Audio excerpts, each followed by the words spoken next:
So I, 30M, have an older half-brother. I'll call him Jerry, 35M. My dad had Jerry with his ex-wife, but he left her when Jerry was just 6 months old. My mom told me that they got divorced because they were just not compatible. However, my dad continued to play an active role in Jerry's life, and he shared custody of him with his ex-wife. 2 years after his divorce, he met my mom and they were married within a year. They had a pretty fairy tale kind of romance because my mom says that she was in a coffee shop and he was walking outside when he first laid eyes on her, and apparently, it was love at first sight for my dad, and he actually went inside the coffee shop to ask my mother out. After dating for a couple of months, he proposed, and she instantly said yes, because she knew that he was her soulmate, and they were meant to be together. So far so good, right? Unfortunately, my dad ended up cheating on my mom about a year into their marriage with one of his coworkers. He confessed it to her out of guilt, and my mother decided to forgive him and stay with him. They went for marriage counseling and fixed things. My mother was convinced that having a baby would solve all their problems, which is how I came into existence. My mother thinks this is a very romantic story, but honestly, I just think that my parents are very dysfunctional as a couple and not the perfect version of themselves that they present to the world. Keeping up appearances, and pretending to be perfect means a lot to them, that's for sure. Even when I was a child, they would put on a show of being madly in love, whenever people would come over and everyone would shower them with praise about how they had managed to keep the spark alive even after years of being married. But the truth was that, like any other married couple, they were pretty normal and didn't constantly kiss or hug each other when they were at home, and definitely not in the honeymoon phase like they pretended to be. It was just a show that they were put on to like the perfect couple, and I realized it only when I was older. And this pressure to appear perfect also extended to me, which is why I was forced to enroll in a bunch of classes so I would be good at everything. I was constantly busy as a child and barely ever got time to relax. It wasn't until high school that I started protesting and they allowed me to spend some time at home and just unwind. My dad had made sure that both Jerry and I were straight A students and excelled at everything that we participated in, academically, or otherwise. It was no big surprise that Jerry got into one of the finest medical schools in the country and I ended up in an Ivy League college for a business degree. There was a lot of pressure on us, which is probably why both of us are quite successful now, and while I do not recommend going this way for other parents, I am lucky that it worked out for me. However, my dad also believed that he had the right to control our personal lives as well. And my mother was no better because she always agreed with whatever my father said. So when Jerry turned 30, my dad told him that he was supposed to start looking for a woman he could marry and settle down with because he was getting older, and soon enough, he would be out of options. Jerry was dating his now wife, Tina, 34F, at the time that my dad sat him down and had that talk with him. They walked together and were in an on-again off-again relationship for almost 5 years, so they had known each other for quite a long time and my dad knew about it. But after that talk with my dad, Jerry decided to get serious about Tina, and within a year, he had proposed to her, and they got married 3 years ago. Last year, they even had a baby together. Jerry and I are not close, so I didn't hear about any of this from him, but I did get to know about it from my dad when he had the same conversation with me earlier this year. He told me that he had had this conversation with my brother and now, it was time to tell me the same thing so I would get serious and have a family of my own. He had actually boasted about how he had been the one to convince Jerry to get married to Tina and, he was as happy as could be with a wife and a son, and he wanted the same for me. He was clueless about how spectacularly it would blow up in his face later. My dad had even brought up his own affair from before I was born and told me that at the time, he had been really unfulfilled, but committed to my mother, and having a child is what grounded him, and he would recommend the same for me. I took whatever he said, with a pinch of salt, because I wasn't going to let my father give me relationship advice, of all things. Lucky for him, he got to believe that he had changed my life as well because I had been planning to propose to my girlfriend anyway. Carla, 30F, and I have been together for the past 3 years and have been living together for 2 of those years.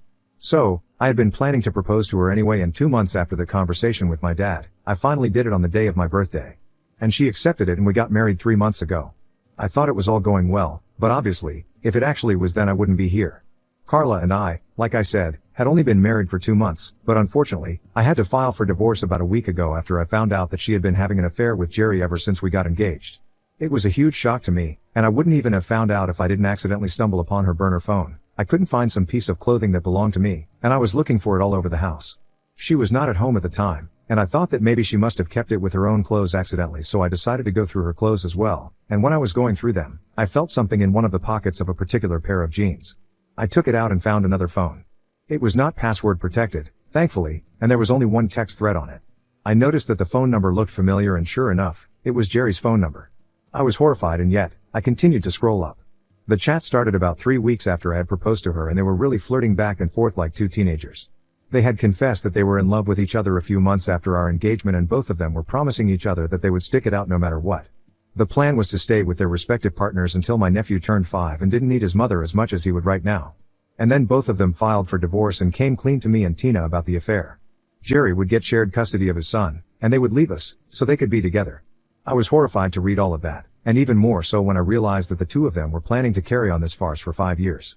It was deranged, and I immediately started packing my stuff up so I could leave the house. I knew that Carla wouldn't be home until late that day because she was out with her friends, so I took the time and packed all my things which would fit, took as many screenshots as I could of the messages on her phone and then drove to a hotel a little out of town. I didn't leave any message for her or whatever, just left the burner phone out on our bed and I knew that she would know what it meant. I was sick to my stomach because even though Jerry and I had never been the best of friends, he and I had never really been on bad terms, either. From the messages that I had read, I had figured out that he had made a move on Carla literally the night of our engagement. I had proposed on the day of my birthday party, so my friends and family had been there, and Jerry had been there as well because he was still family. And apparently, he had come to her, and they had made out in the backyard of our house while I was attending to the guests and socializing with them. I had noticed that Carla had been missing for some time that night, but I didn't think much of it because I just figured that she had probably left to freshen up her makeup or something. But while reading the texts, I realized that they made several references and would keep talking about the night of our engagement and their rendezvous. It was disgusting because here I was, celebrating us while she smashed faces with my married brother, who also happens to be the father of a child. I called up my lawyer that evening and told him that I wanted to file for divorce, so he had to start preparing the paperwork required. I honestly just wanted to make sure that Carla didn't get anything out of the divorce like alimony, or even a settlement because I was in a much higher paying position than her and she would definitely try to use that for her own gain. In fact, while reading those texts, I even realized that she was looking down on my profession while saying that she would much rather be with a doctor than with some glorified accountant. For the record, I have my own business that I started a few years ago with two of my business school buddies. I handle the finances and we are doing pretty well, so I don't understand why she would want to look down upon us when she herself is a corporate employee. I always knew that she was materialistic, but this is just sad. They had made a lot of fun of me behind my back in those texts and I had started to hate Jerry. So I knew that sooner or later, I would tell Tina and make sure that she knew she was married to a nasty lying cheater and left him. I was just building up the courage required to do it because I was in a very dark place. I had blocked both Carla and Jerry everywhere as soon as I found out about the other phone because I didn't want to listen to any of their BS excuses or even give them a chance to explain themselves. I was just done. So 2 days after I had left my house and had moved into the hotel, I had expected that at least one of them would have the sense to apologize so I would go easy on them. But instead, what I received was a phone call from my father on the third day.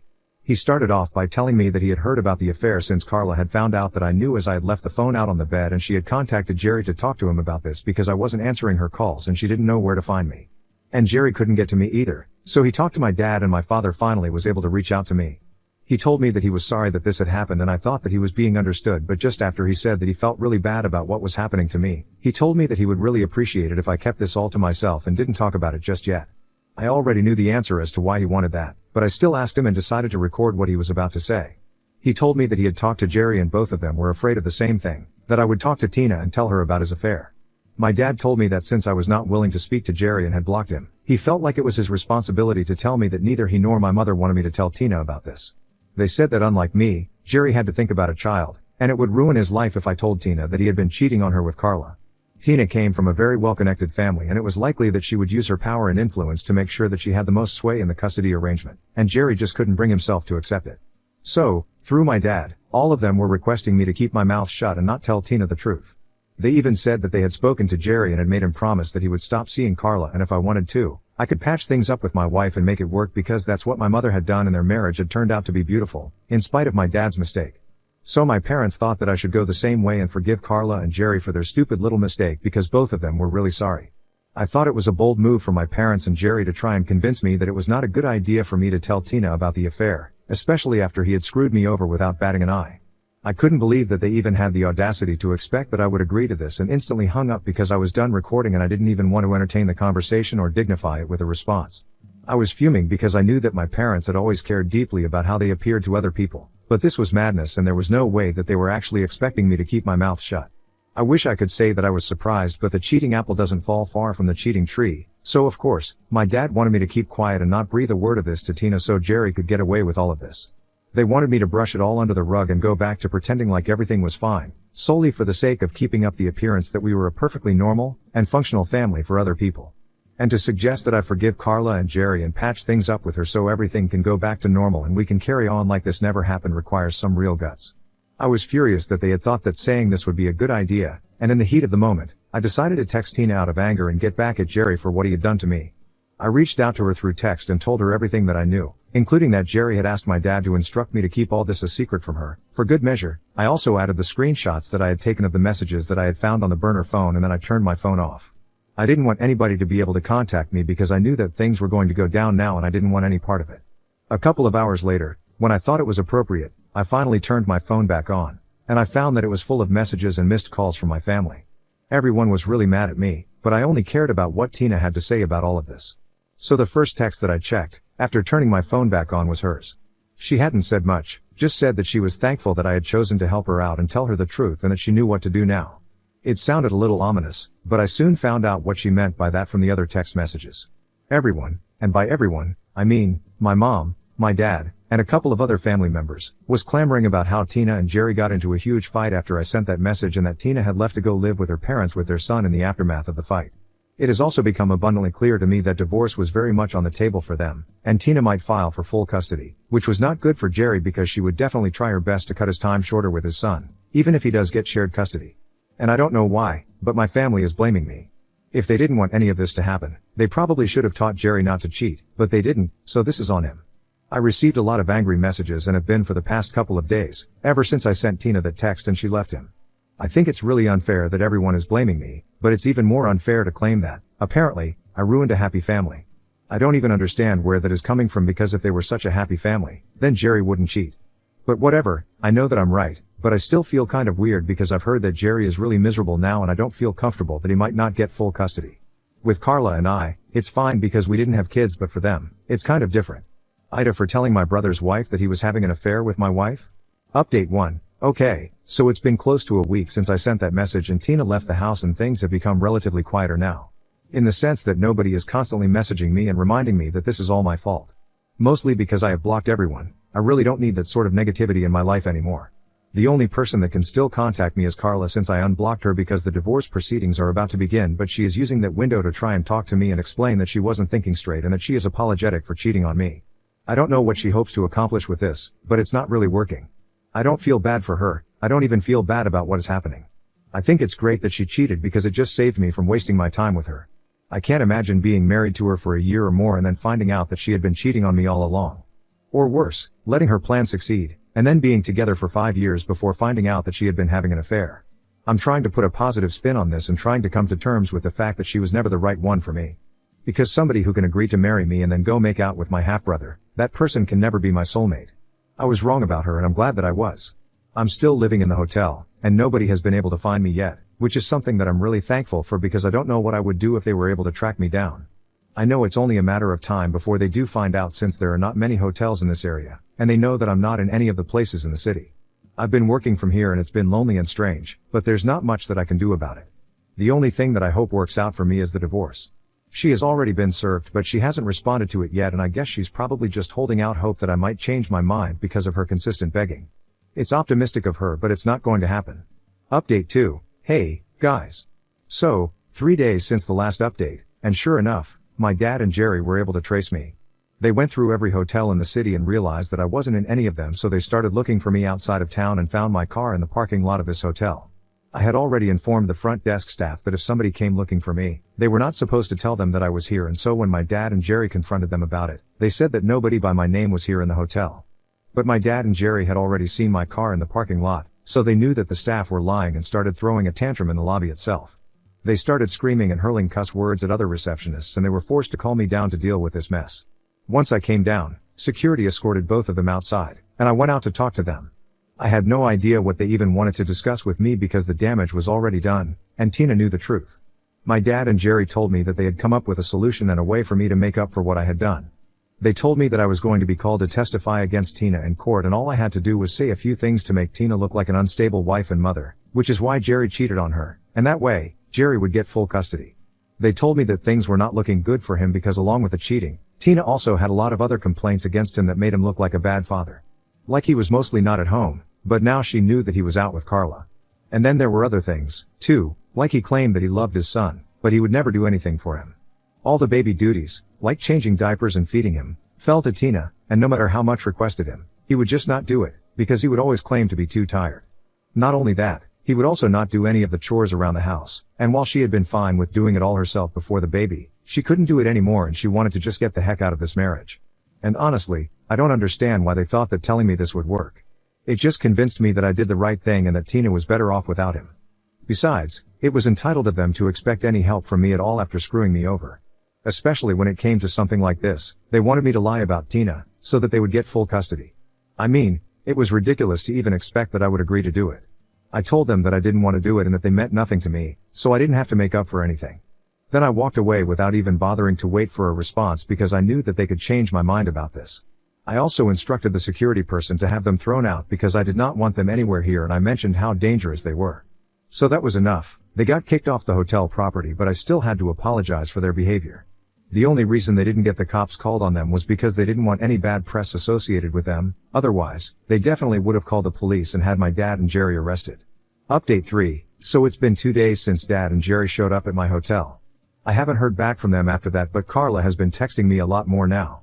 We have set the date for the first meeting with a court-appointed mediator, and it's coming up in a week.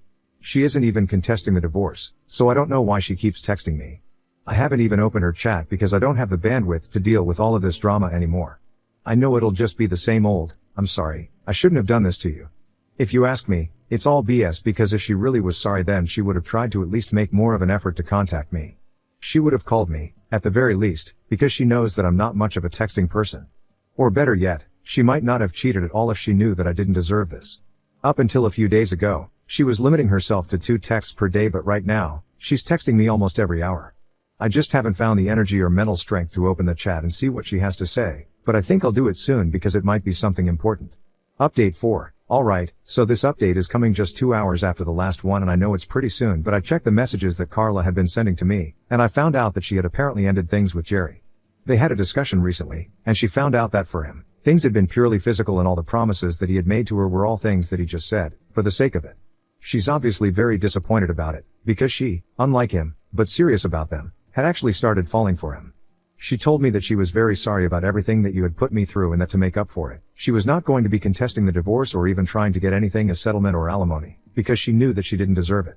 So that's one problem solved, at least I won't have to go through some long-drawn process and fight for myself. I didn't reply to it because I didn't know what to say. It's sad, but she kind of had it coming. What was she even thinking, getting involved with a married man with a child? Especially when she was getting married herself, it was quite stupid of her. But it all worked out well for me, so I don't have any complaints. I'm honestly glad that I checked out those messages because this just means that I'll have to work a lot harder on the divorce than I thought I would have to. I forwarded all those texts to my lawyer and even saved them as screenshots, in case I need them later. Update 5. Hey, so it's been a couple of months since I posted here but I have been really busy. The divorce and everything took a lot less time once the waiting period was over and in our state, we only have to wait for 90 days. So once that was over, it was a relatively straightforward process, and Carla only got to keep things that she had bought for herself, while got everything else. I got the house, so I moved back in. She got her car, and since we hadn't been married for a long time, our finances were separate anyway, so there was nothing to do with that. Jerry and Tina are in the middle of their divorce and the custody is getting pretty nasty, from what I heard. It's sad for my nephew, but Tina has told me that I'm allowed to see him. That's a huge victory for me because I really like the little kid and I hope to have one of my own someday and definitely will but probably not with Carla. Anyway, I'm trying to get my life back on track and so far, it's going well. I just hope it continues to go well afterward as well.